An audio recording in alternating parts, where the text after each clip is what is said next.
এরকম মানুষ আছে যে এখন তো ইয়াং বয়স, যা করার করে নেই, মরার আগে আগে সব মাফ করে নেব আল্লাহর কাছ থেকে। না, আল্লাহ পাক বলছে না, তাওবা তাদের জন্য নহে যারা আজীবন মন্দ কাজ করে আর মৃত্যুর সময় ঘনিয়ে আসলে সে আমার নিকট তাওবা করবে।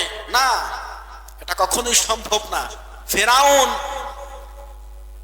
যখন নীল নদে আল্লাহ পাক তাকে চুবিয়ে মারে, তখন আল্লাহ পাককে বলেছিল, মুসাকেও বলেছিল যে মুসা যে রবের উপর ঈমান এনেছে, আমিও সেই রবের উপর ঈমান আনলাম। তাওবা করেছিল কি করে নাই? ফিরআউন তাওবা করেছিল, কিন্তু ওই সময় ফিরআউনের তাওবা আল্লাহ পাক কবুল করে নাই। কেন করে নাই? দুইটা সময় তাওবা আর কবুল হয় না। এক নম্বরে, যখন কোন ব্যক্তি মৃত্যুর ফেরেশতা হযরত আজরাইল আলাইহিস সালাতু ওয়াস সালামকে দেখে ফেলবে, ওই সময় আর তার তাওবা কবুল হবে না। বাদাল গরগরা, যখন মৃত্যুর গরগরা চলে আসবে, আপনি বুঝতে পারবেন ওই সময় আপনার তওবা, আমার তওবা আল্লাহ পাক আর কবুল করবে না।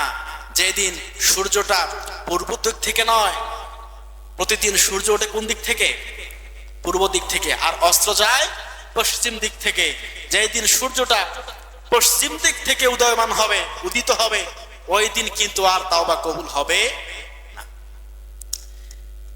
ফিরআউন আজরাইলকে দেখে ফেলেছিলেন বাদাল গরগরা, মৃত্যুর সময় একদম তার ঘনিয়ে এসেছিল, কিন্তু ওই সময় এসে বলেছে আমি ঈমান আনলাম মুসা এবং তার কওমের জনগণ যাহার উপর ঈমান এনেছে আমি তার উপর ঈমান আনলাম।